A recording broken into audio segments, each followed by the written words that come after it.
pues buenas tardes a todas y a todos. En primer lugar, por supuesto, bienvenido Javier Ruiz Segura, director del Instituto Español de Oceanografía. Damos hoy concluye hoy este ciclo de conferencias, de ponencias que hemos tenido en torno a Odón de Buen, Ciencia y Naturaleza, durante este mes de noviembre.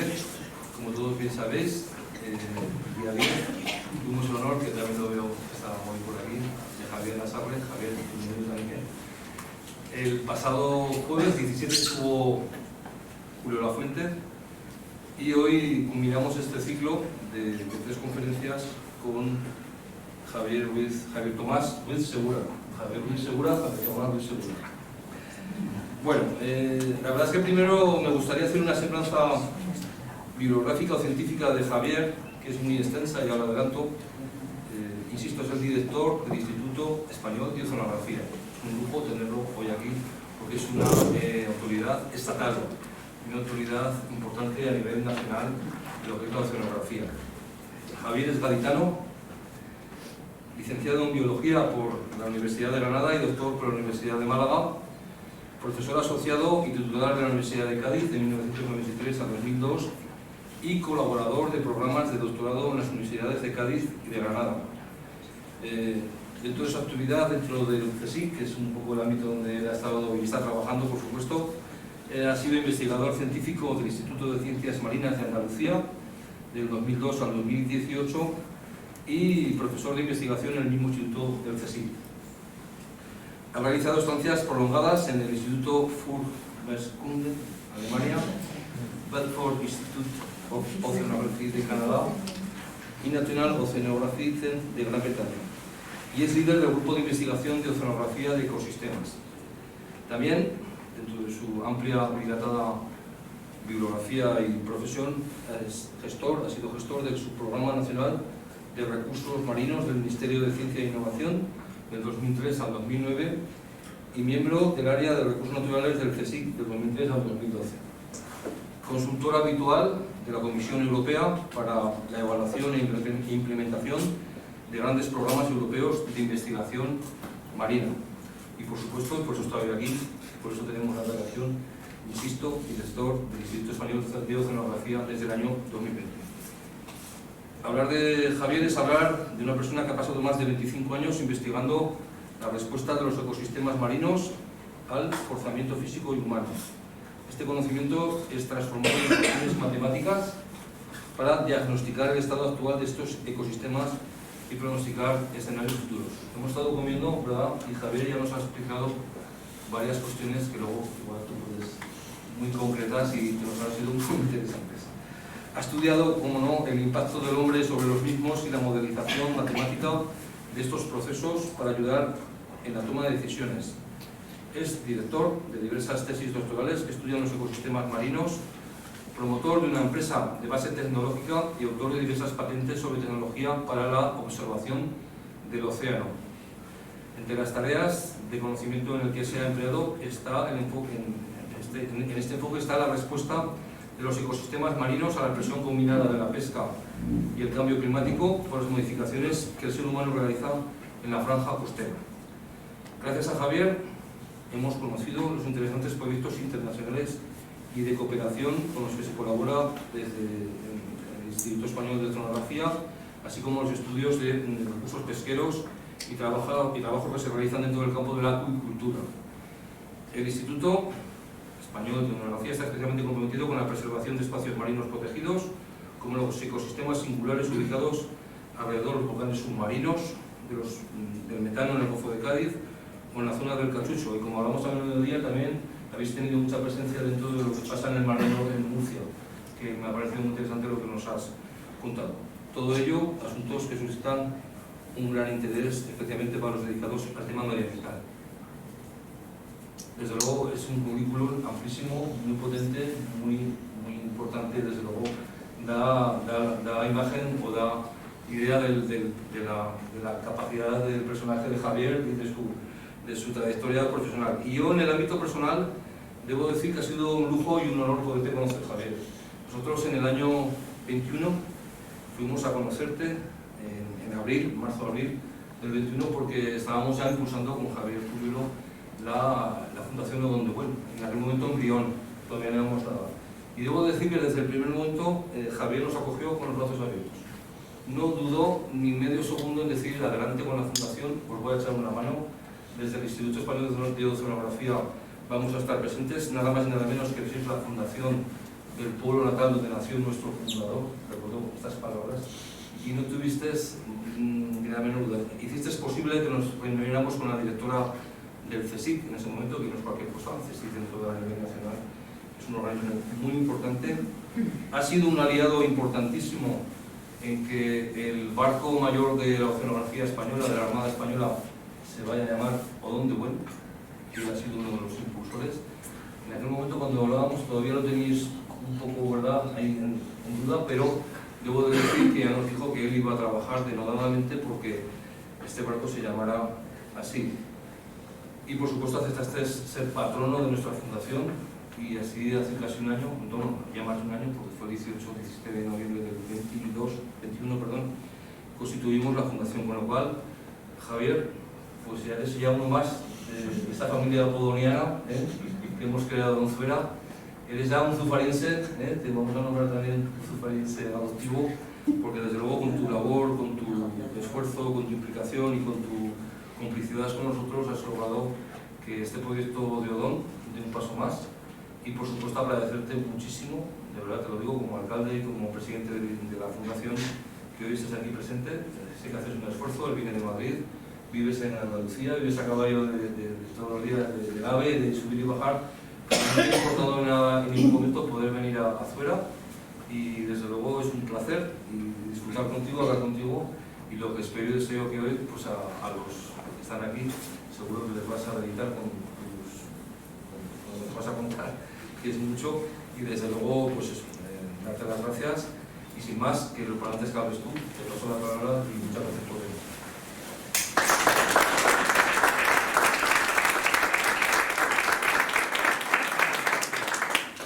Muchas gracias, señor alcalde. El que tiene el placer y el honor soy yo. Igual transmito ese agradecimiento, esa sensación de honor a todos los miembros del patronato de la Fundación de Odón de Buen y a todos los vecinos de Zuera. No hace mucho, y estuviste tú y tú también, Javier, hubo un acto en el que Alberto II reconocía la labor de Odón de Buen y del Instituto Español de Oceanografía en el centenario de muerte de Alberto I.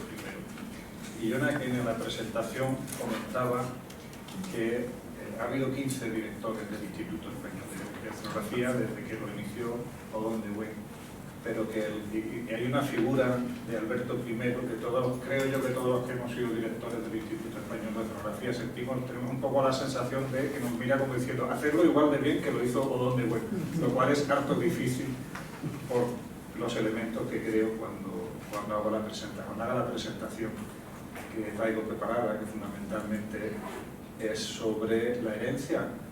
No es una presentación histórica, es simplemente intentar transmitir a vosotros, que sois en un porcentaje yo creo que muy mayoritario, vecinos de la localidad que dio lugar a una persona tan increíble como es Odón de Buen, como una persona fue capaz en 1914 de diseñar un órgano del Estado, tener una perspectiva científica y de organización de esta institución de tal calado.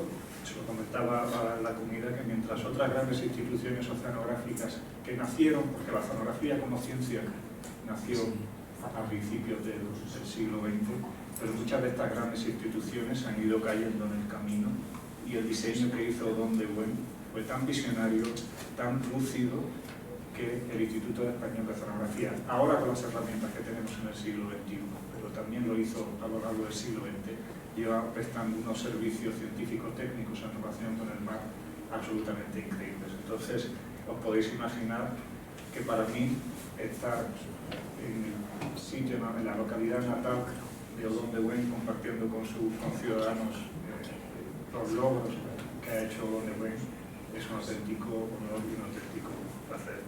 Soy yo que siente ese honor, ese placer de estar aquí. Y como os comentaba, y voy a intentar iros transmitiendo la importancia del trabajo que hace actualmente el Instituto Español de Oceanografía. Lo he intentado organizar a través de secciones e intentaré, los científicos a veces utilizan muchos tecnicismos y algunos se me escapan, no dudéis en pararme y volverme a preguntar, porque lo que intento en el fondo es transmitir qué es lo que es la investigación oceanográfica, por qué es tan importante y qué papel desempeña en eso el Instituto Español de Oceanografía. Empezamos con un poquito de historia, que yo creo que también merece la pena, y además porque yo siempre lo enseño aquí en la Fundación, en fuera, y allá donde voy enseño con orgullo cuáles son los orígenes históricos del IEO, el papel que desempeñaron en su momento Alberto I, Alfonso XIII. No demasiadas instituciones científicas en España pueden tener sus raíces tan hacia atrás, y por supuesto el papel tan absolutamente esencial que desempeñó Odón de Buen. Y cuando comentaba el elemento visionario que tuvo Odón de Buen hace ya más de un siglo, en aquel momento las ciencias se dividían, estaban muy separadas, sobre todo está muy separada la biología de la física, y él desde el primer momento a nivel internacional defendió que física, química y biología, en el caso del estudio de los mares, debían ser una unidad, debía concebirse como una única ciencia. Eso que ahora nos vemos en el siglo XXI como natural, hace más de un siglo era absolutamente revolucionario. Y este texto que pongo aquí es el mandato, cuando él fundó el Instituto Español de Oceanografía, es el mandato que le dio al Instituto Español de Oceanografía: estudiar estos elementos, los recursos y su preservación.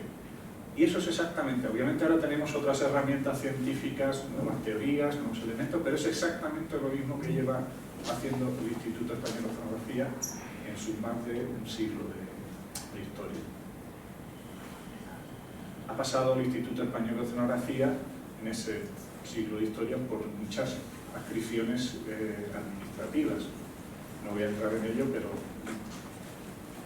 ha pasado por la Armada, Ministerio de Pesca, Ministerio de Agricultura y Pesca, Ministerio de Ciencia, pero siempre manteniendo esa función. Ya se acabó la parte más histórica, que es ahora el Instituto Español de Oceanografía. Intento, con una serie de diapositivas, explicar los elementos, la estructura, la dimensión, la inmensa dimensión que tiene el Instituto Español de Oceanografía para prestar estos servicios. Parte de estos elementos son sus propios centros costeros. El Instituto Español de Oceanografía, y esta estructura que vemos ahora fue otro de los elementos visionarios que tuvo Odón de Buen. He dicho que iba a acabar la historia, pero me permitís otro paréntesis de historia porque también creo que es importante. Cuando Odón de Buen fundó el Instituto Español de Oceanografía, lo que ocurría en otros países como Inglaterra o Francia o Estados Unidos, la tendencia era hacer grandes institutos oceanográficos que fueran como el Instituto de Oceanografía del país. En Plymouth, en Rostock, distintas zonas. O sea, el país tiene este Instituto de Oceanografía y se localiza en este sitio y da servicio a todo el país. Odón lo pensó de forma diferente. Odón pensó en una estructura distribuida a lo largo del territorio nacional que funcionara coordinadamente en su conjunto, de manera que combinaba el conocimiento local con la potencia global. Tener la capacidad de pensar eso a principios del siglo XX da una idea, por lo menos a mí, de la dimensión, del carácter visionario que tenía Odón de Buen. Y el tiempo es lo que comentaba antes. El tiempo le dio la razón, porque esta es la misma estructura. Lo mismo que tenemos el mismo mandato científico, tenemos la misma estructura organizativa desde hace más de un siglo, por lo cual la estructura también ha demostrado su éxito. Son 9 centros costeros distribuidos en toda la zona costera de España, incluyendo los 2 archipiélagos, el archipiélago canario y el balear, de manera que se tiene acceso a toda la extensa geografía, a toda la línea de costa del país. En términos de personal, en estos momentos somos alrededor de 750 personas, 750 trabajadores en el Instituto Español de Oceanografía.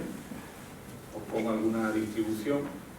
Hay más mujeres que hombres, cada vez en más capas. En alguna ocasión ya me he encontrado con cuestiones de equilibrio de género, pero al revés.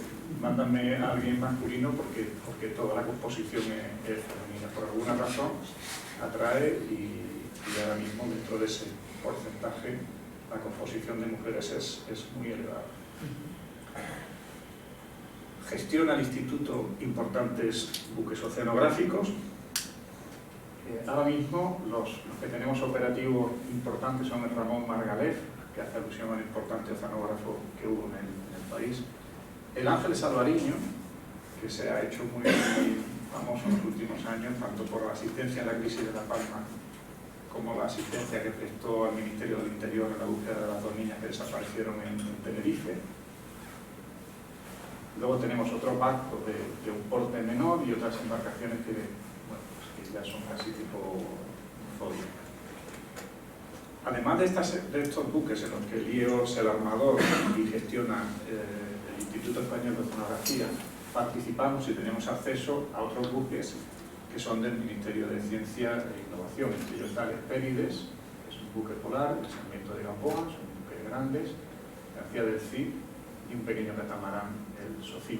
Y constantemente participamos en campañas de estos buques, que son buques que tiene la Secretaría General de Pesca para hacer investigaciones de carácter pesquero allá donde son necesarias. Casi en su totalidad, la Secretaría General de Pesca pone el buque y el Instituto Español de Oceanografía mayoritariamente es el que pone el corpus científico y a menudo de equipamiento para estos análisis. Y este es el buque al que hacía alusión el alcalde previamente. Estamos ahora en construcción, tenemos ahora en construcción un buque que será el mayor buque oceanográfico que tiene nuestro país, el más avanzado, el más potente y que, ya lo veis aquí, pues ya tiene el nombre de... Esto se acabará en el 2024 y el buque será sin lugar a dudas la insignia de la oceanografía española durante las próximas, al menos durante 2 décadas. Vais viendo un poco las características, son 84 metros de hora, 17 metros de manga, equipados con algunos vehículos de observación y de exploración que pueden bajar a 6.000 metros de profundidad, robots.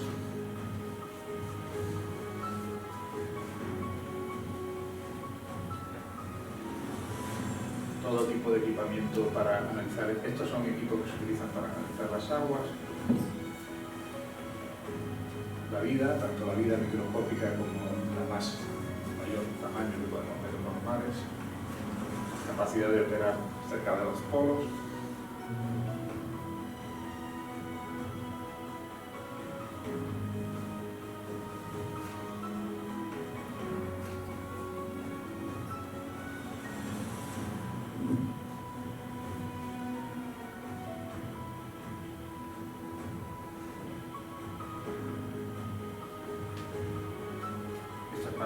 Esta técnica de coger el plancton es la misma que utilizaba Rob. Estos son sistemas para coger agua de mar a una determinada profundidad.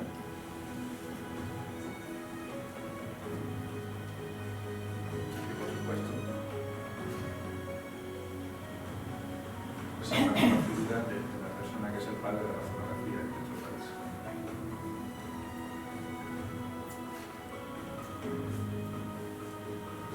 Esta es la época en la que la implementación de cuando era oceanógrafo.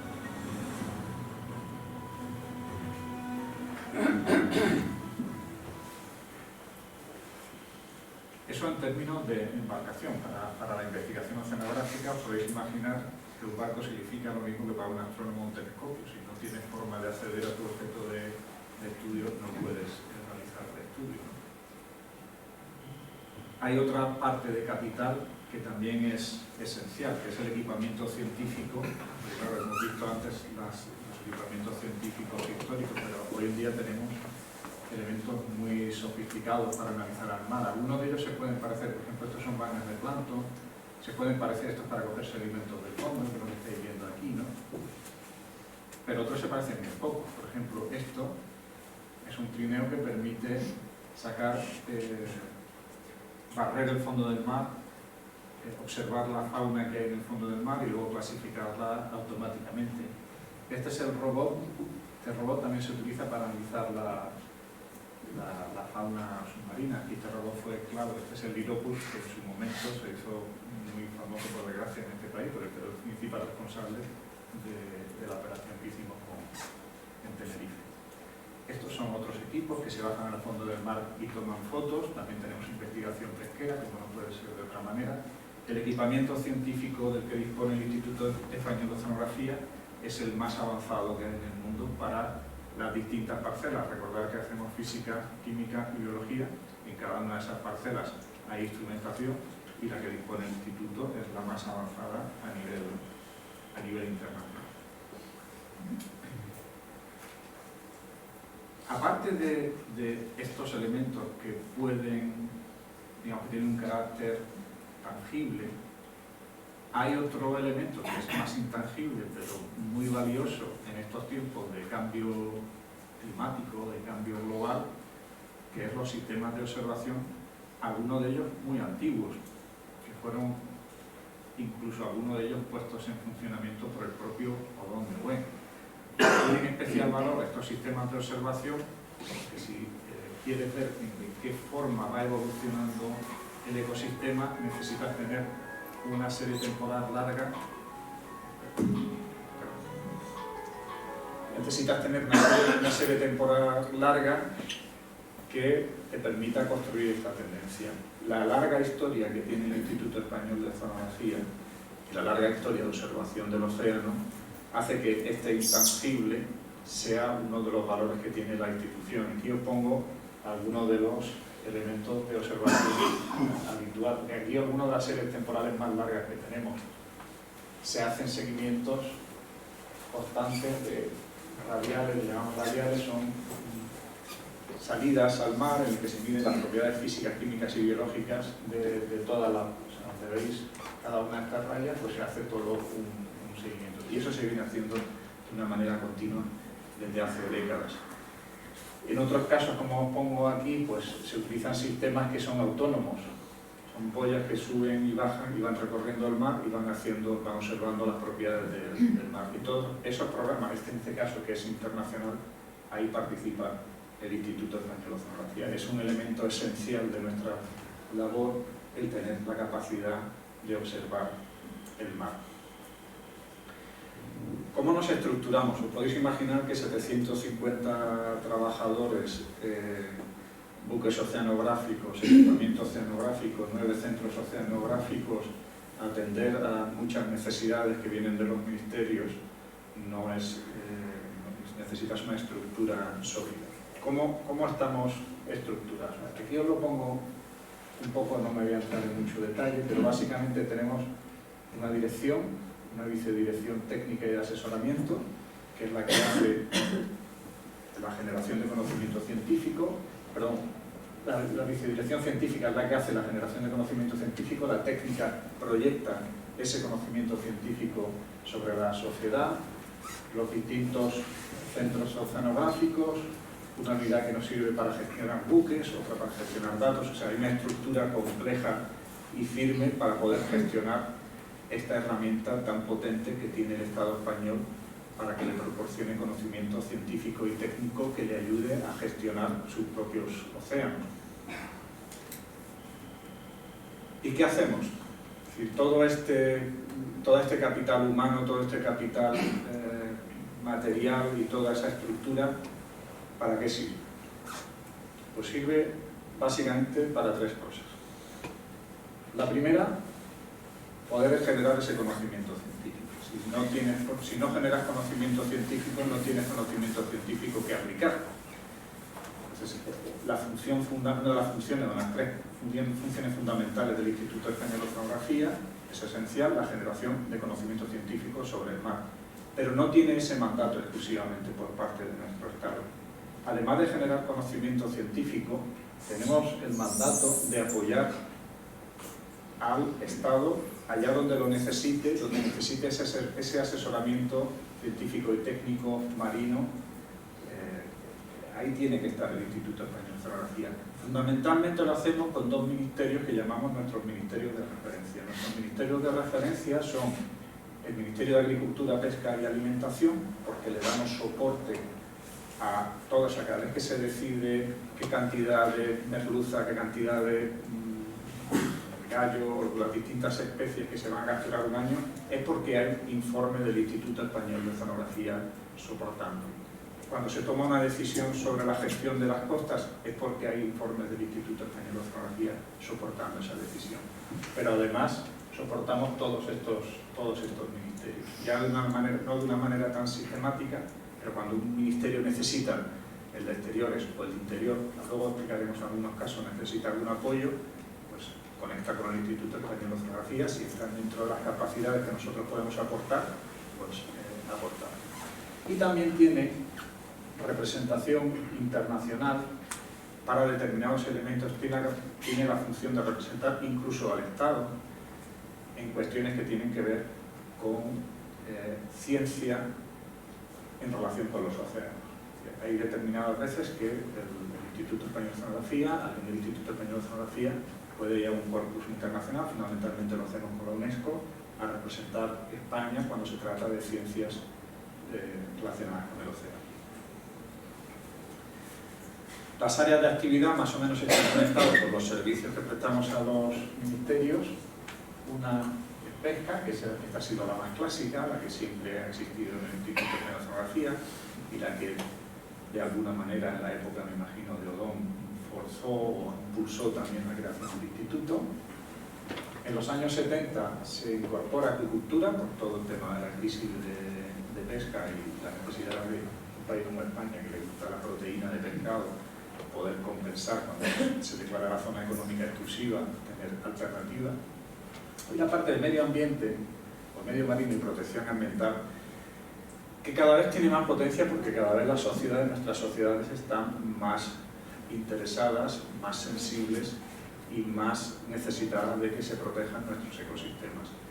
Y la pongo conectada porque cada vez más estos elementos, tanto la pesca como la acuicultura, dependen de que desde el punto de vista medioambiental haya estudios que soporten que no afecta significativo al medio ambiente. Entonces, están separadas. La primera, la original, la más fuerte fue esta, luego la agricultura, luego el medio marino, pero cada vez más el medio marino influye, va cogiendo más peso por la propia sensibilidad de la sociedad. Vamos a ver algunas de estas áreas. Voy a dar trazos muy generales, muy groseros. En el caso de la acuicultura hay elementos que trabajamos, de introducción de nuevas especies, de mejorar el ciclo, de patología. Esto es como más clásico, pero de nuevo cada vez más se le exige a cualquier actividad industrial, y la acuicultura lo es, que sea respetuosa con el medio ambiente.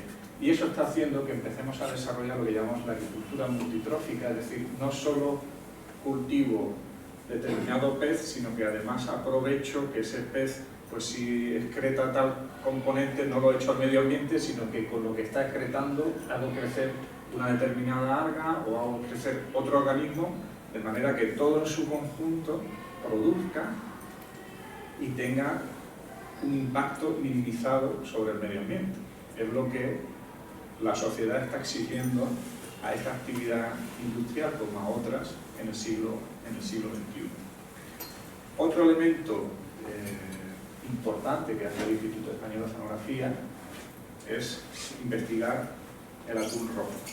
El atún rojo, tenemos, lo voy a poner aquí, no se ve muy bien en la fotografía, pero esto que veis aquí son las plantas de acuicultura más grandes que hay en Europa en estos momentos. Son inmensas. Pensar que esto ahora ya está cerrado, pero algunas de estas plantas tienen capacidad de tener 10, 15 atunes de más de 100 kilos constantemente moviéndose, y se está investigando. Hay investigadores dentro del Instituto de Oceanografía que investigan su ciclo reproductivo, de qué manera una proteína que tiene un alto valor y es muy apreciada se puede pasar de capturarla en el medio acuático a simplemente cultivarla, meterla dentro de un ciclo de lo que sería la agricultura. Esto es muy novedoso y solo en España se está haciendo este esfuerzo.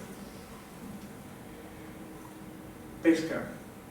De nuevo aquí, claro, os comentaba antes que cuando se va a pescar, cuando se captura una determinada cantidad, se permite una cierta cantidad y no más en función de lo que dicen los estudios científicos. Eso se lleva haciendo desde hace mucho tiempo, porque si tú, aquí lo podéis ver como que a medida que me muevo en este eje, incremento el esfuerzo pesquero, la cantidad de barcos, los días que pescan los barcos, su distribución espacial y las capturas las veis en este eje. Al principio, cuando incremento el esfuerzo, se va incrementando la captura, pero hay un punto que si sigues incrementando el esfuerzo por pescar, disminuyen las capturas. Tienes que procurar estar siempre en un entorno en el que no vayas más allá de ese punto. Esto es muy clásico. O sea, esto se lleva haciendo muchos años, requiere esfuerzos, que sea muy tradicional, que se lleva haciendo muchos años, no quiere decir que no requiera mucho esfuerzo. Tenemos que mirar la cantidad de peces que hay mediante sistemas acústicos, una especie de radar. Tenemos que mirar los otolitos, que son unos huesos que tienen en el interior del cráneo los peces, para saber su edad, a qué velocidad están creciendo, y todo un sistema enorme de observación de qué es lo que se captura en los barcos de pesca y en las lonjas. Pero ahora la sociedad nos pide más.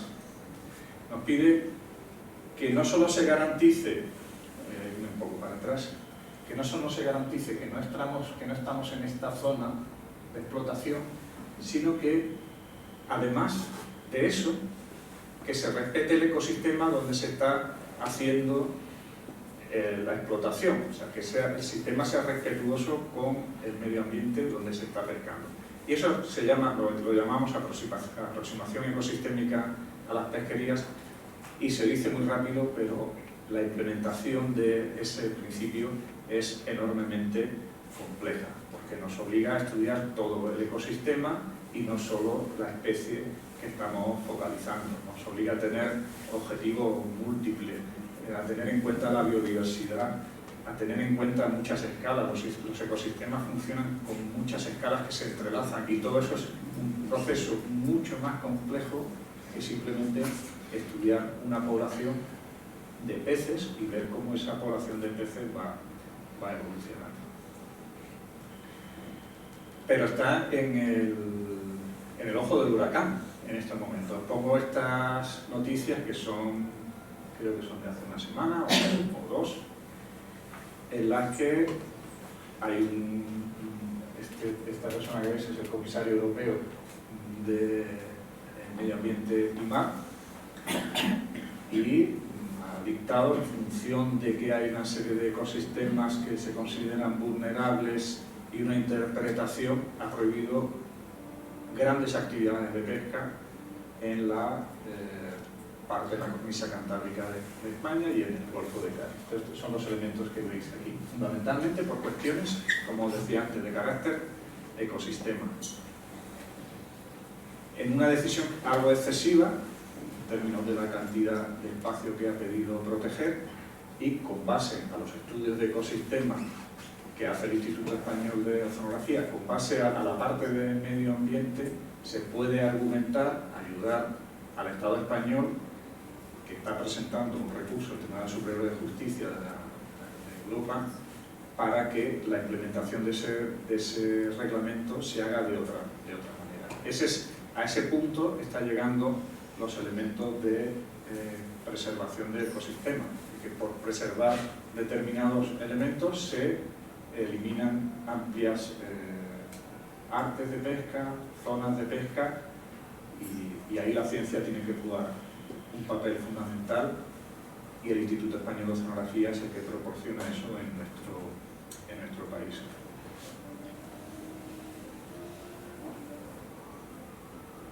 En un país, España, está muy comprometido con la protección de los ecosistemas marinos en este momento.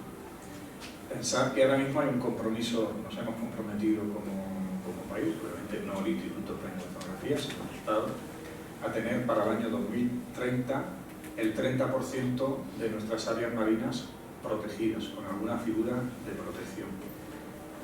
Eso no significa que yo me voy al mar y arbitrariamente, o porque a mí me parece, dibujo este polígono y bueno, pues esta zona de aquí ya no se hace nada.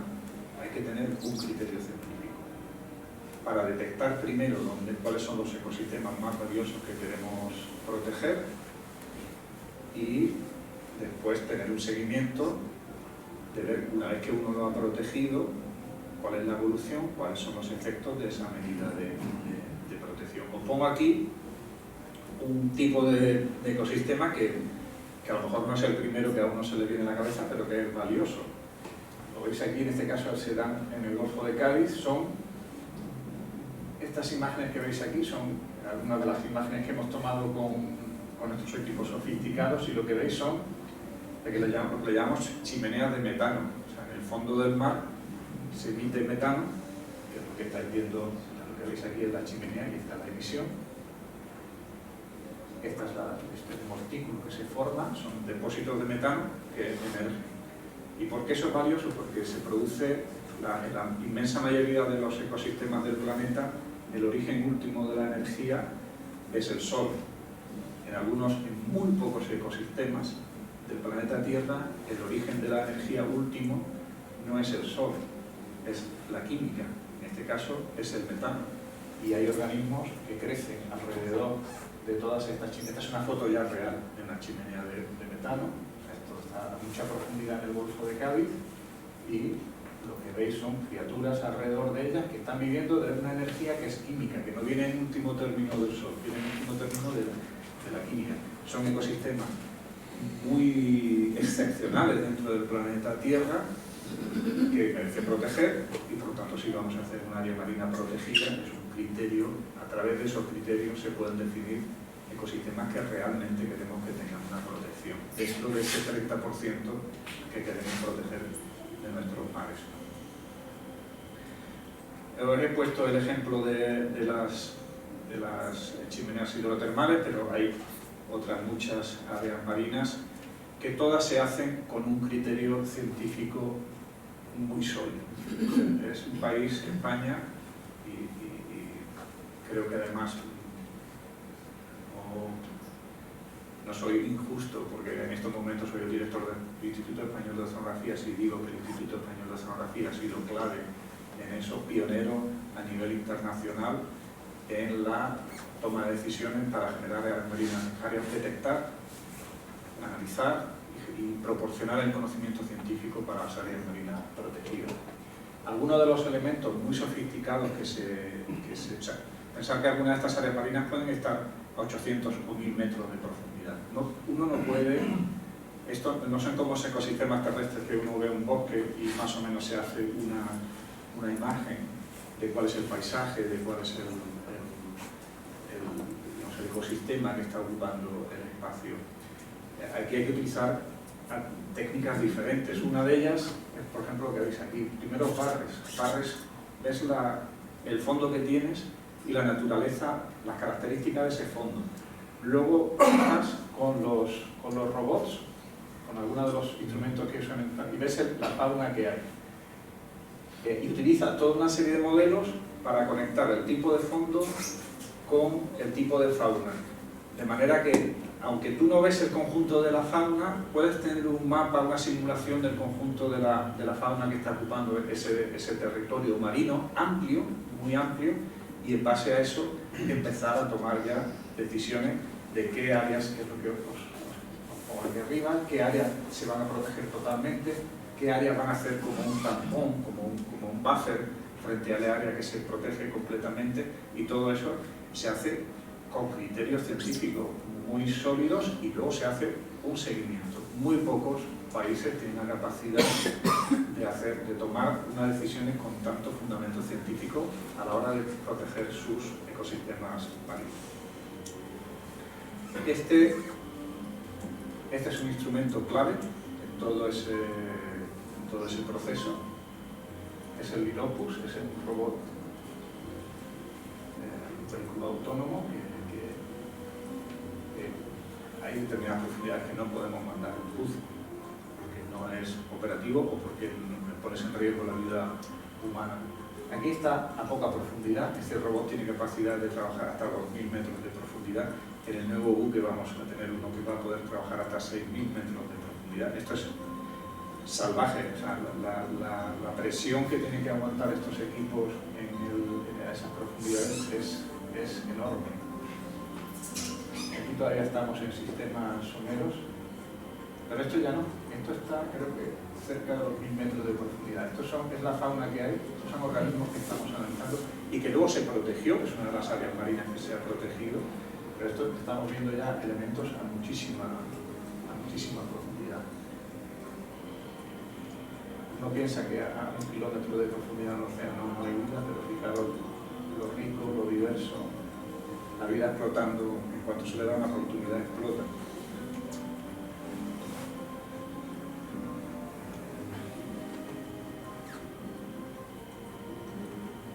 En alguno de estos análisis, algunos de los científicos del IO han podido hacer una exploración y algunos de estos organismos tienen 5.000 años de antigüedad. Si el ser humano estaba ahí medio peleándose con la agricultura y ya había habido una pequeña organismo que se había fijado ahí y había empezado a crecer.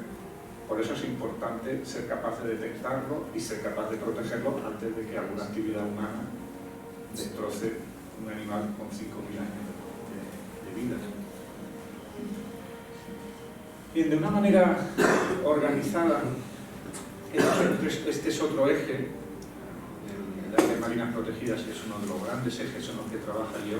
El otro gran eje, de los grandes ejes que tenemos es lo que le llamamos estrategias marinas, que es una ley europea que tiene que cumplir sí o sí todos los Estados miembros de la Unión Europea y que es extremadamente exigente.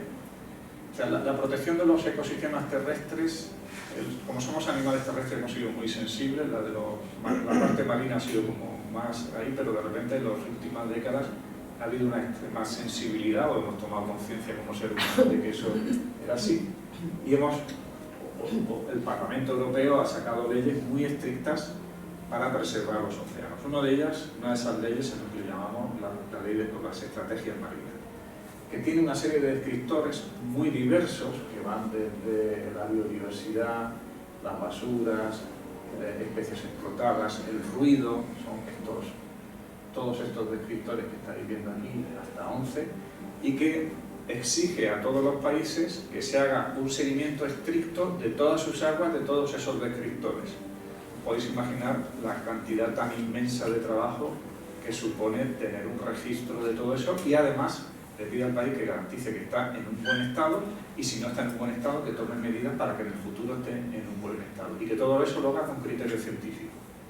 Esa es parte de la cantidad de trabajo inmensa que se hace en el Instituto Español de Oceanografía y que además lo haga teniendo en cuenta cómo se entrelazan las partes con una visión holística, con una visión de ecosistema, que entienda cómo es el funcionamiento de todas las partes conectadas para que cuando se propongan, por un lado, preservar o mejorar el estado de los ecosistemas, se haga sobre la base de que uno está entendiendo cómo está funcionando ese ecosistema en todos sus elementos, desde la temperatura del agua, la producción primaria, la fotosíntesis, los organismos que ocupan el fondo, todo eso.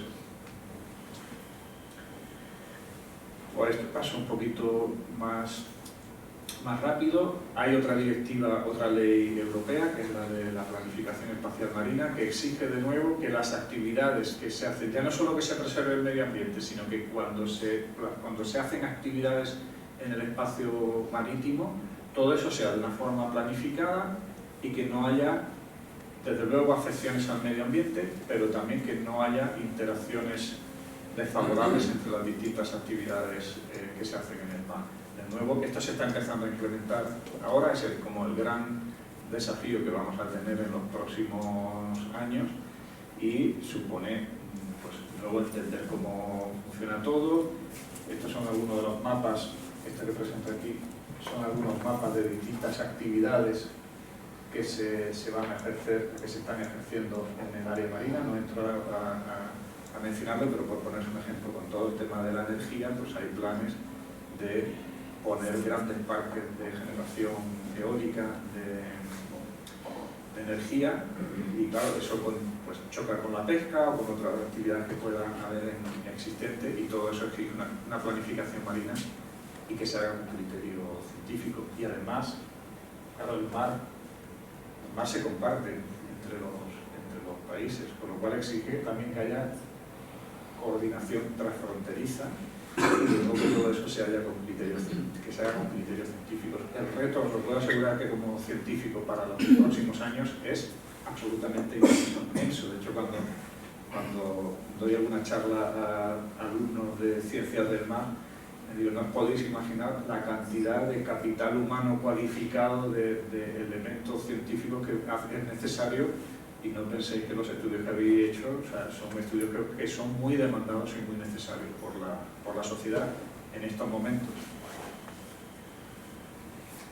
Aparte de esos ejes que llevo mencionando, que son como sistemáticos, nos ocupan durante años, siempre que hay alguna crisis de carácter medioambiental, alguna emergencia, algo o una urgencia, algo que está relacionado con el mar y que necesita de asesoramiento científico, pues ahí está el Instituto Español de Oceanografía. Pongo el caso del Mar Menor, aquí un poco toda la serie histórica de fitoplancton, de algas que hay en la laguna, y cómo, gracias a parte que os comentaba, esas series históricas que hemos ido construyendo, podemos detectar todas estas alteraciones que luego son las que veis salir en los medios de comunicación cuando ya son tan grandes que los propios usuarios de la laguna ya no se puede, o sea, es impactante, ya al propio humano se ve, pero con técnicas científicas puedes reconstruir todo, puedes reconstruir cómo ha ocurrido en el espacio, cómo la laguna se ha ido alterando unos años y otros no, y las grandes crisis como la de 2009, ¿no? Y ver todas las consecuencias que tiene, pues, para la biota, para las algas que viven en la laguna, y empezar a entender, por un lado, el daño que se hace, pero no solo el daño que se hace, sino también intentar proponer las soluciones que son necesarias para recuperar un ecosistema tan precioso, tan singular como es la laguna del mar.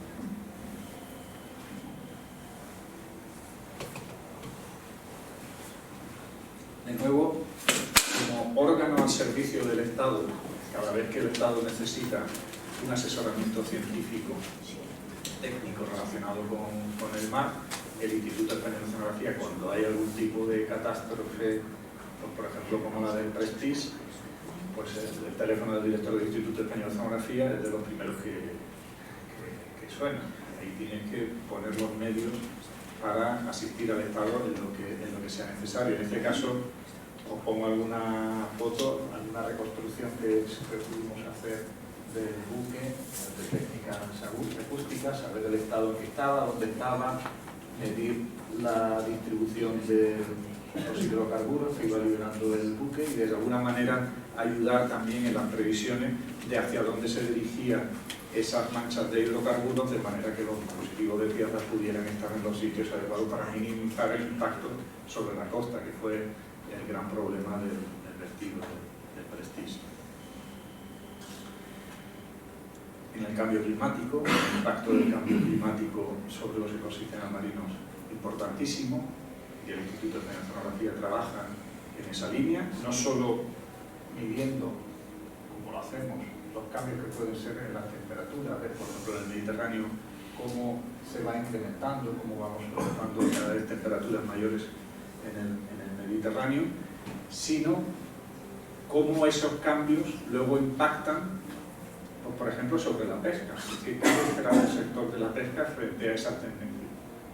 Analizando cuáles son las regiones más vulnerables. Aquí veis que si hacemos un análisis de vulnerabilidad, pues todo el Mediterráneo es muy vulnerable.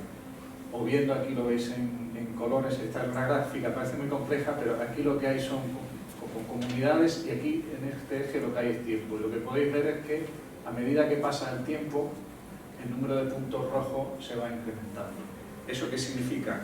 Que el pescador, cuando sale a pescar, se encuentra menos las especies que son de vida más larga, que normalmente apreciamos más, y se encuentra especies, organismos que son más oportunistas, que son como plagas, que aparecen de golpe, pegan un pico, luego se van porque el sistema se está desestabilizando, y cuando los ecosistemas se desestabilizan, en esas circunstancias es cuando aparecen este tipo de organismos que le llamamos oportunistas, pues porque explotan y no están especializados en esa zona.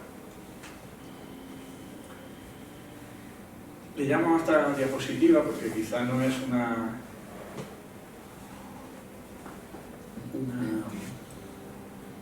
algo, digamos, que sea inmediatamente se le venga a uno a la cabeza cuando piensa en el Instituto Español de Oceanografía. Le llamo haciendo España más grande, porque realmente estamos trabajando para hacer España más grande.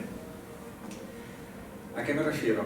En la ley de las Naciones Unidas para el océano, la ley del mar, permite a los estados, si su plataforma continental tiene una cierta continuidad hacia el interior del mar, permite, y tú como Estado eres capaz de proporcionar el conocimiento científico, decir, geológicamente mi plataforma continental no acaba donde acaba la zona económica exclusiva.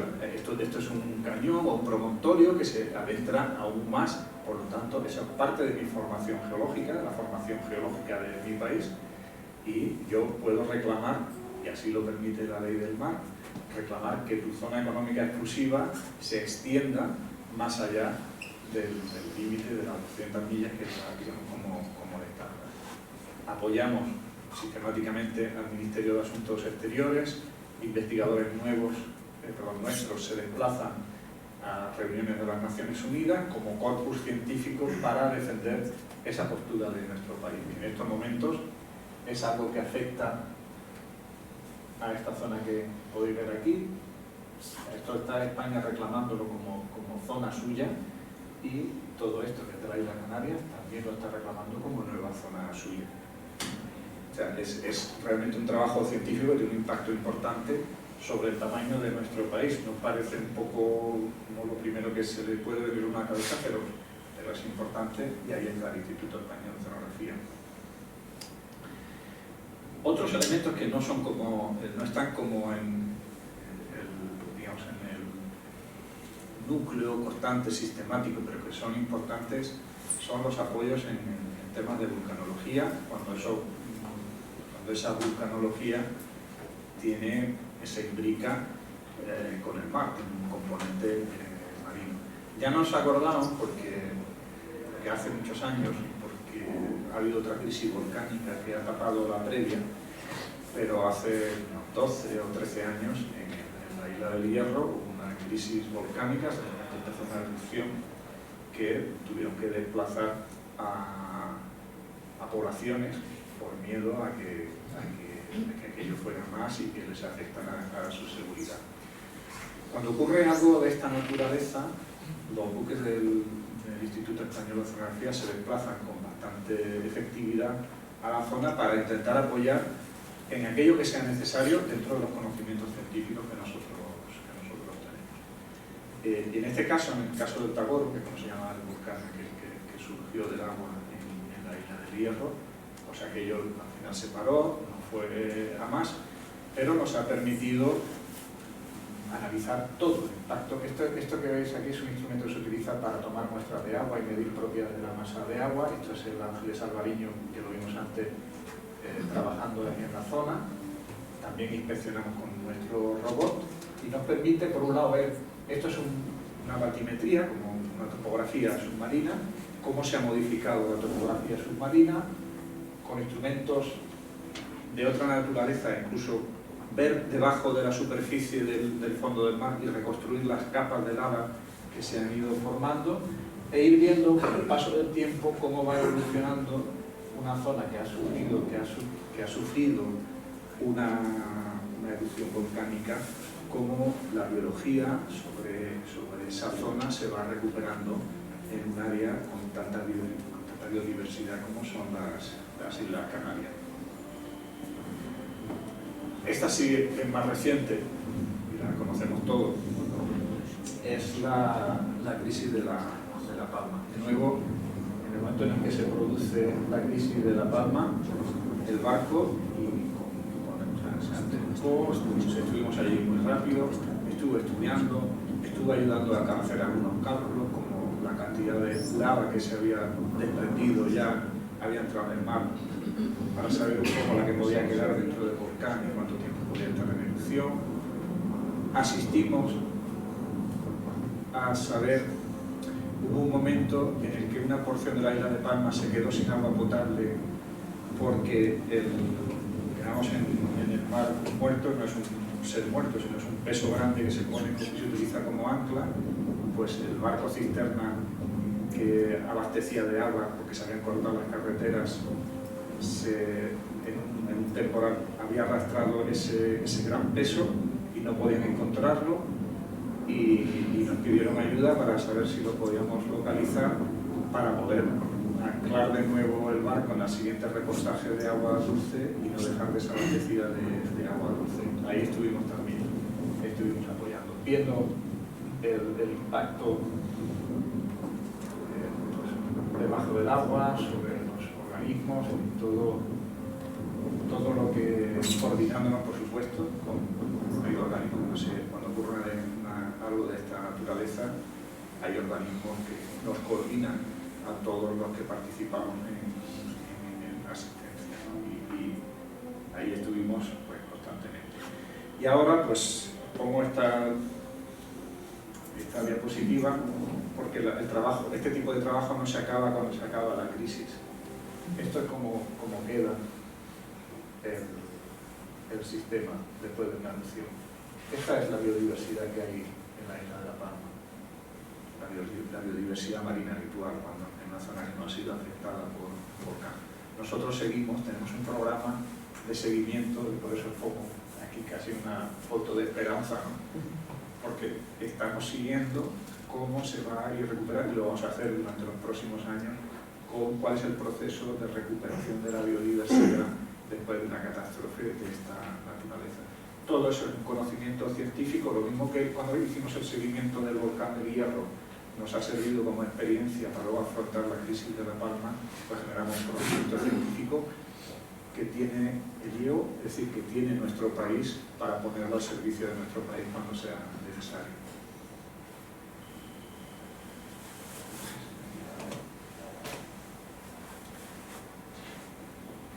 Otra cosa aquí se me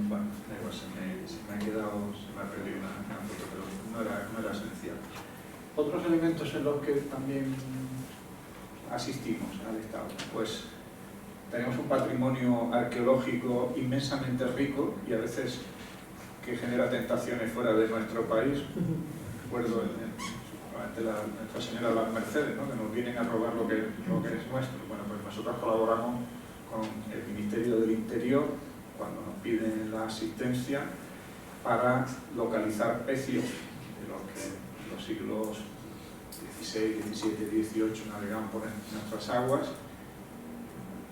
Tienen sus fuentes de información, que a veces son históricas, que a veces son informaciones que consigue la Guardia Civil. Y cuando nos piden la asistencia, actuamos a tres niveles. Primero, que es lo que veis aquí arriba, hacemos como una exploración, es difícil explicar, como una señal acústica que te dice cómo es el fondo y si ese fondo está distorsionado, que es lo que veis aquí. ¿No veis esto es como la superficie del fondo del mar, y aquí lo veis que está distorsionado. Eso ya a nosotros nos dice, ahí hay algo extraño, pero no es suficiente para decir que hay un barco. Porque no puedes explorar, el océano es inmenso, no puedes explorar todo el océano, tienes que primero ver como a mucha distancia y luego ir afinando tu visión para ver qué es lo que tienes. Cuando vemos una distorsión, pues hacemos una resolución, analizamos con más resolución. Si la cosa sigue siendo, pues eso, nos dan implicaciones de que ahí puede haber un pecio, pues analizamos todavía con más resolución. Y claro, cuando ya te encuentras una cosa de estas, pues ya tienes la certeza de que hay un pecio. Y en ese momento mandamos a nuestro robot que toma imágenes, toma muestras, y a veces es un pecio histórico y a veces son sorpresas. A veces no sabes lo que es, sacas una taza y la taza fue construida en Valencia en 1917, ¿no? Pues ya sabes que no es un precio del siglo XVIII, ¿no? Este tipo de cosas también es importante y el Ministerio del Interior muy a menudo nos solicita, me parece la...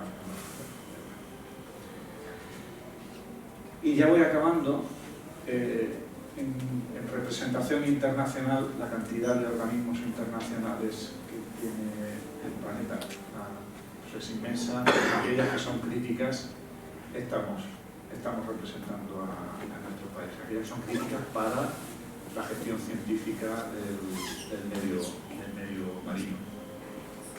En algunas ocasiones, dado que tenemos esa experiencia que os comentaba de áreas marinas protegidas, pues nos hemos visto o ha parecido necesario contribuir a la protección ya no solo de nuestras aguas, sino también a aguas internacionales que pueden estar sometidas, que pueden tener ecosistemas de mucho valor, como algunos de los que hemos visto, pero como son aguas internacionales que no son de nadie y son de todos y ya sabemos lo que pasa con eso, pues si no hay conocimiento, no hay, pues a menudo se pierden para la humanidad estos ecosistemas y en la medida que podemos, pues si podemos colaborar, este es un ejemplo, estos son aguas internacionales de esto es la plataforma continental de Argentina y justo la plataforma continental es suave y luego hay una caída brusca y ahí pues hay ecosistemas que son valiosos y nosotros los identificamos para su posible protección. Y en términos de cooperación, que también es una de nuestras misiones, pues cooperamos mucho con las universidades, cooperamos con muchos países europeos, africanos, sudamericanos, porque al final el mar es de todos, el mar es único, el mar es imprescindible para el futuro de la humanidad y bueno, pues entre todos los que trabajamos en el mar, pues hay una colaboración que normalmente suele ser muy efectiva y a eso también contribuye el Instituto Español de Oceanografía.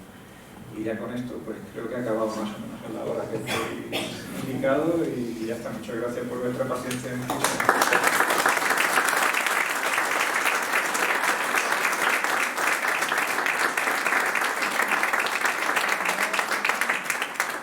Muchas gracias, Javier.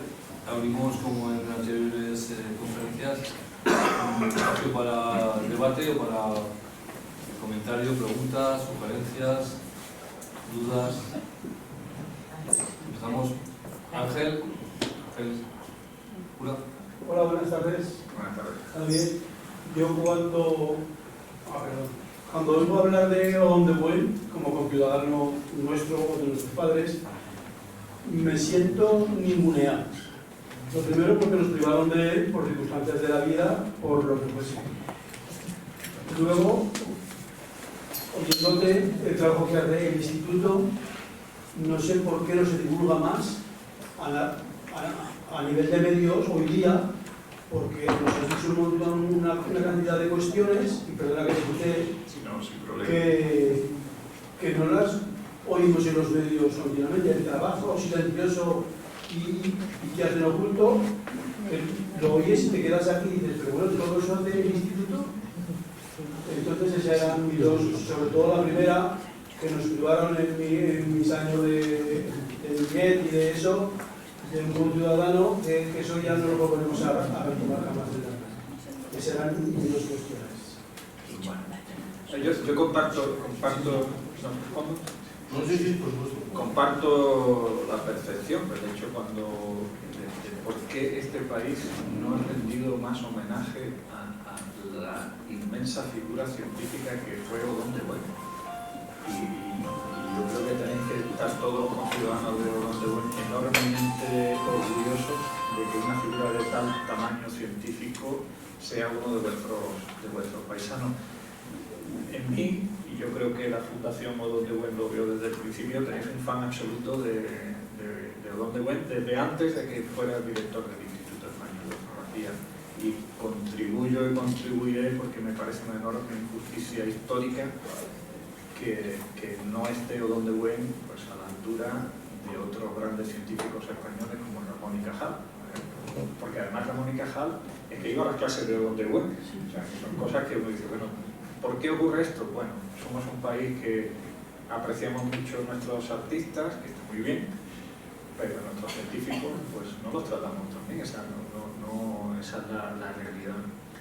Y luego, con respecto a la difusión de la actividad actual, del enorme legado que dejó Odón de Buen, que, como lo veis, empieza en 1914, pero mira lo que hace ahora, todo el conjunto de actividades para el Estado que hace Odón de Buen. Que se me había olvidado comentarlo, de hecho ya está terminado, hemos producido un documental de las actividades, mucho de lo que os he presentado aquí, hay un documental que estamos ahí, que parece que Televisión Española, un documental largo, de cerca de 50 minutos, en el que se va explicando ilustrando con vídeo muchas de las actividades que hace el Instituto Español de Tecnología.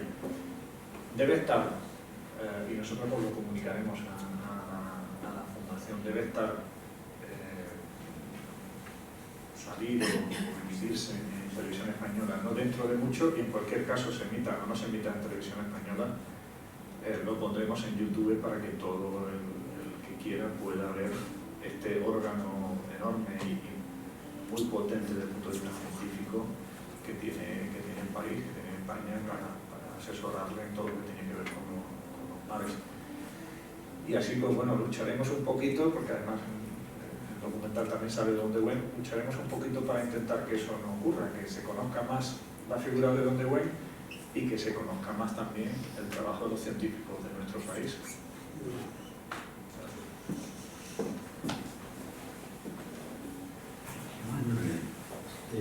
Recordaros que este verano se rodó aquí parte de un documental de Odón de Buen, con Carmelo Gómez, que estuvo aquí rodando en la plaza Odón de Buen, en el colegio y en el tomar imágenes del cementerio, no recuerdo mal, donde está el mural básicamente. El hilo conductor es Carmelo Gómez, que no hace de Odón de Buen exactamente. Lo que va narrando es fragmentos de los discursos de Odón de Buen sobre el mar, porque el punto del documental es el mar de Odón de Buen. Recorren los 5 o 6 ciudades marinas, contando con Madrid y Zaragoza, donde Odón de Buen hizo investigaciones marinas, sobre todo en Mónaco. Pues ha hablado de Alberto I, que creo que es el padre o el abuelo del Alberto II ahora. Tatarabuelo. Era un amigo de Odón de Buen. Primer detalle, creo que estará, si no me equivoco, estará en los cines, calculo que el año que viene, una cosa. Un documental de 80-85 minutos creo que va a durar, y tener a Carmelo Gómez haciendo de Odón de Buen me parece sorprendente que yo haya querido dar realce a esta persona. Y un problema que tiene Odón de Buen, que aparte de ser republicano, como pasa con lo que has hecho tú de Ramón y Cajal, de Odón de Buen, podemos extrapolarlo a todos los médicos que formó la Cátedra de Negrín en tiempos de la República y de la guerra, que todos están tachados de republicanos. Aparte de Odón de Buen tiene otro problema, que era masón declarado además, pero ese será un problema muy gordo para difundir la figura de Odón de Buen. Y le quería hacer una consulta. ¿Usted tiene idea si va a haber algún coto marino en España? Porque he oído algo de Barbate que se oponen la zona de la Vía de Cádiz, que se oponen los pescadores, básicamente. El Fondo de Actualidad dedicaron Televisión Española dedicaron un programa entero de casi una hora a hablar de las problemáticas de la pesca en la zona de la Vía de Cádiz. Respondo, pero la primera parte sobre la figura de Odón, yo creo que estamos todos de acuerdo en el enorme tamaño de la figura. Con respecto a los cotos, hay muchos cotos marinos en España, porque hay muchas, dentro de lo que yo comentaba de la forma en la que se protege el mar, hay muchas figuras de protección, y hay una de las figuras de protección que son las reservas de pesca, que son sitios donde pues sencillamente se restringe la pesca y ya está, no se puede pescar, y eso parece que tiene cierto impacto positivo en su conjunto sobre la cantidad total de pescado que se captura. Es verdad que cuando uno ve los mapas, cuando yo veo los mapas me quedo un poco sorprendido porque ve, o sea, se decide que esta es la zona de reserva, ¿no? Y entonces ves la localización de los pescadores, los barcos de pesca, y es como trazas una línea, ¿no? Y están todos apelotonados en el borde, ¿no? Es un elemento muy característico, ¿no? Bueno, vamos aprendiendo también todo, ¿no? Y nuevos elementos para proteger la sostenibilidad. No hace mucho que todos, o sea, la concepción general era que el océano es tan inmenso que prácticamente uno puede sacar ahí de todo, que nunca se va a agotar, y le puede echar de todo, que tampoco va a pasar nada. Eso ha cambiado mucho. Ha cambiado a nivel del planeta. Las Naciones Unidas, estamos ahora, el 2020 y el 2029, en el decenio de las Naciones Unidas para las Ciencias Oceánicas. O sea, las Naciones Unidas ha decidido que este decenio se tiene que dedicar a la preservación y la sostenibilidad de los océanos, y yo creo que eso da mucha idea de cómo nuestro egocentrismo de animales terrestres hemos sido capaces de saltarlo un poco y darnos cuenta que también los ecosistemas marinos están ahí, que tenemos que preservarlo. ¿Alguna cuestión más? Sí. Al principio de la charla nos han comentado que parece que la Unión Europea quería restringir unas cuantas 80 y tantas zonas de pesca en España.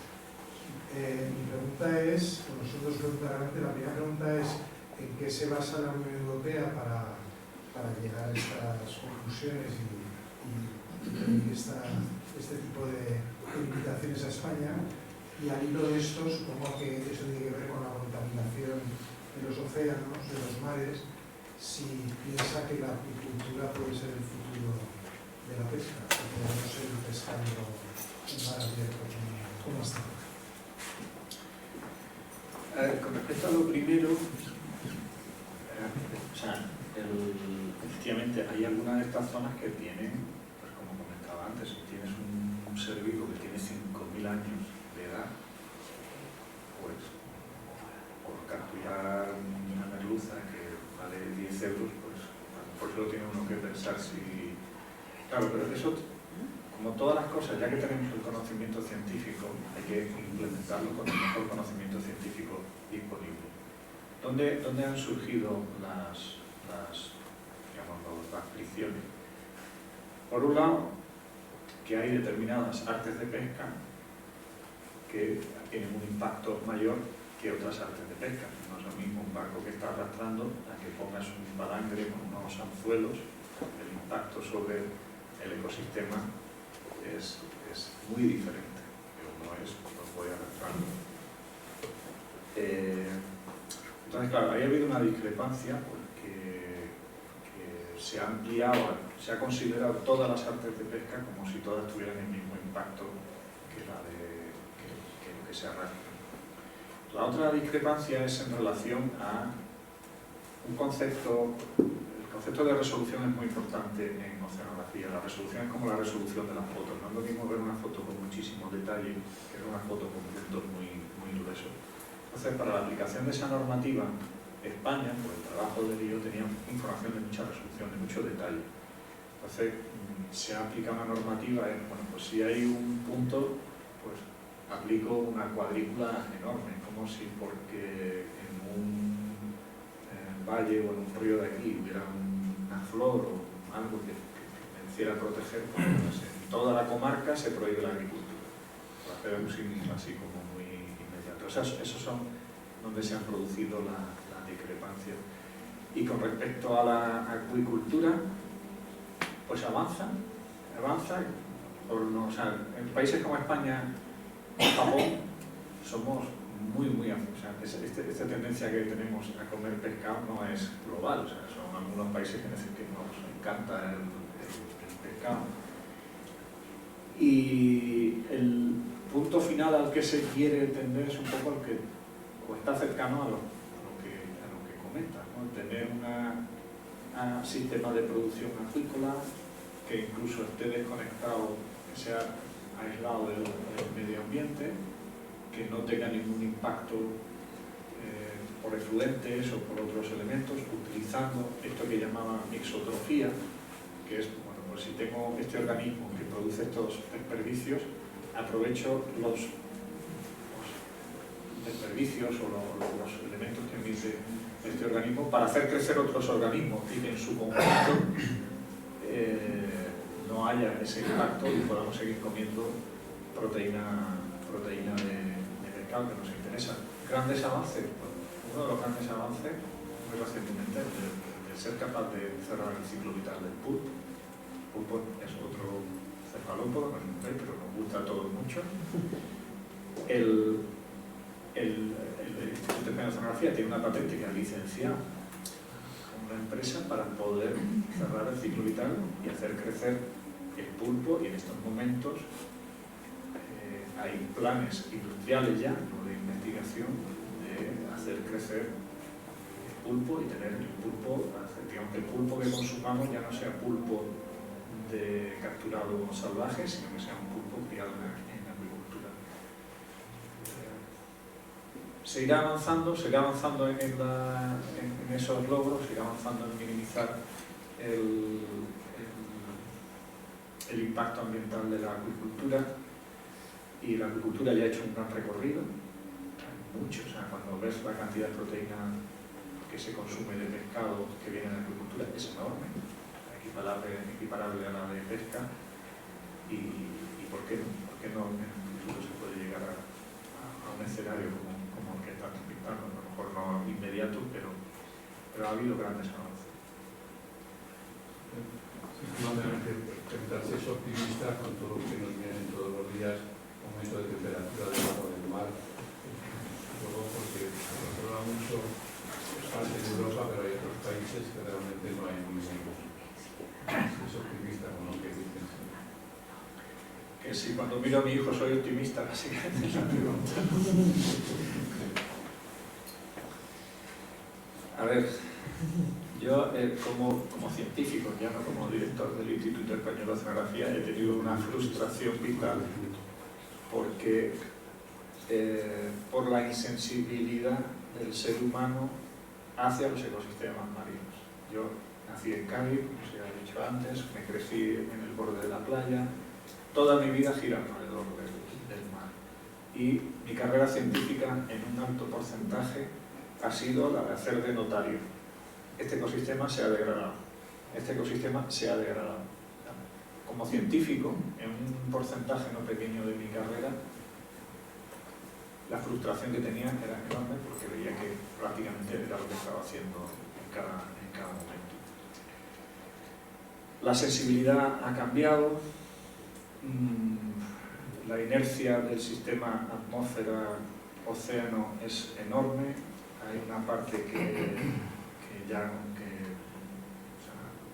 aunque paremos de emitir gases de efecto invernadero, el impacto va a estar ahí, y en función de lo que como seres humanos seamos capaces de parar ese proceso, pues nuestros hijos y nietos lo sufrirán menos, y en función de lo que sea la sensibilidad ambiental, los ecosistemas, los de nuestro país, claro, el esfuerzo del cambio global es del conjunto de la humanidad, pero el esfuerzo por no degradar nuestros ecosistemas tiene un componente más local.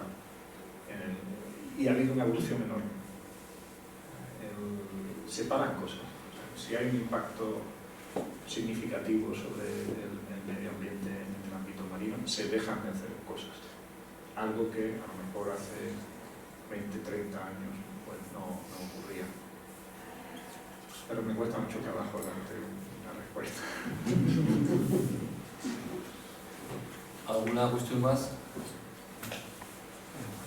Bueno, pues damos por cerrada esta conferencia. Una vez más, Javier, muchas gracias por esta magnífica exposición científica de una primera autoridad a nivel no nacional, sino internacional sobre la oceanografía y, como todos habéis podido constatar, sobre todo el tema de marino, de pesca y de muchas cuestiones que hemos aprendido hoy que van adheridas al instituto, con lo cual, muchas gracias. Yo sí que querría cerrar como presidente de la Fundación diciendo que, como alguien ha dicho aquí, Odón ya no tendría ni marcha atrás. La Fundación Odón de Buen es el hito fundamental de recuperación de la memoria de Odón. Este ayuntamiento que presido y la Fundación estamos totalmente concernidos en recuperar la figura de Odón. La Fundación es la herramienta ya para ello. Llevamos ya un año de vida, un año desde que se fundó, se constituyó el patronato en noviembre del 21. Hemos dado pasos importantes, estamos trabajando, consolidando la Fundación. Queremos hacer a Odón referente nacional e internacional. No vamos a parar, estamos trabajando a todos los niveles, como bien sabes, Javier, a nivel estatal, a nivel autonómico. Anunciar, también lo habéis comentado, que se va a presentar, y doy una primicia porque no lo habíamos todavía lanzado, pero lo lanzo ya. Presentaremos la película de Odón de Buen el próximo marzo en Zuera, una película documental que ha sido producida por una productora aragonesa en colaboración con Gobierno de Aragón, Diputación Provincial de Zaragoza, Ayuntamiento de Zuera, Aragón Televisión, con lo cual, y la protagoniza Carmelo Gómez, como también habéis dicho, y ya algunos lo visteis grabando aquí en Zuera, con lo cual va a ser también otro espaldarazo muy importante para la recuperación y para el impulso de la figura de Odón y de la Fundación, porque la Fundación es recuperar Odón, pero también hacer referente a Zuera y a Odón de lo que es la innovación, la ciencia. En eso creo que estamos en ese ítem. Y vienen buenas noticias. El barco va a ser otra gran noticia, porque el barco ya es una realidad. Estuvimos el pasado mayo, ¿verdad?, conjuntamente con Javier, con la ministra, conociendo en el astillero ya el trabajo del barco, y el barco va a ser a poner a Odón de Buen en el mundo y poner a Zuera, porque Odón es Zuera y Zuera es Odón. Igual creo que esa conjunción no la tenemos que dejar pasar. Próximamente vamos a inaugurar también, y os doy noticias porque al fin y al cabo son buenas todas, la sede de la Fundación en el antiguo Colegio Odón de Buen. Estamos ya ultimando su preparación y ultimando cuestiones, y en breve, para el mes de enero o febrero, estamos trabajando para que sea ahí la sede. ¿Qué mejor sitio para tener la sede que el antiguo colegio, el colegio realmente de Odón de Buen, porque es donde el fundó, donde realmente está su espíritu, ¿verdad?, más originario. Y nada más, y aprovechar también que os tengo a todos aquí para deciros que, como alcalde, que el próximo miércoles 30 también va a haber un acto muy importante en Zuera que creo que os quiero trasladar, y es que inauguramos y recuperamos el patrimonio histórico de Zuera con la inauguración, la puesta en escena de las grisallas recuperadas de la antigua Plaza de España, de la antigua Casa de los Porches, que muchos de Zuera conocéis, que hace años se destruyeron. Ahí había unas pinturas del siglo XVI que hemos recuperado y que hemos colocado en el Teatro Reina Sofía. Y va a ser también algo muy importante. Recuperamos un patrimonio histórico de Zuera. Odón vivía cerca, seguramente las llegó a ver o llegó a saber algo de ellas. También aprovecharemos para recuperar, para enseñar y para poner en escena documentos antiguos del Ayuntamiento que hemos recuperado y que vamos a mostrar y que podréis disfrutar de ellos en el Ayuntamiento. Hemos recuperado también, y ya con esto acabo, un San Jorge que estoy encantado y emocionado porque es del siglo XVI, que vamos a exponer, ya está expuesto en el Ayuntamiento, con lo cual el próximo miércoles va a ser la puesta en escena de todo esto.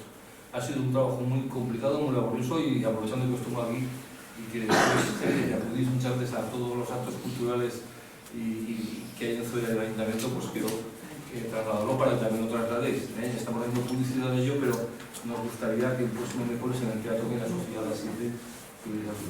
Nada más, Odón vive, Odón existe, Odón sigue impulsando, y estoy convencido que a través de todas estas actividades y a través, por supuesto, de la Fundación, vamos a llegar muy lejos. Y acordaros de lo que os digo, dentro de muchos años, Zuera, aparte de que va a tener empujes por otros sitios, Odón será otro de sus referentes importantes. Gracias.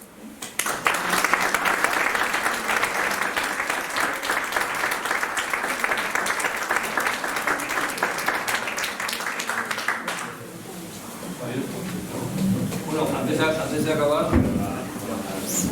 como a todos los ponentes, vamos a ver a Javier de nuestro emblema de la Fundación y de Rodón, que es bonito.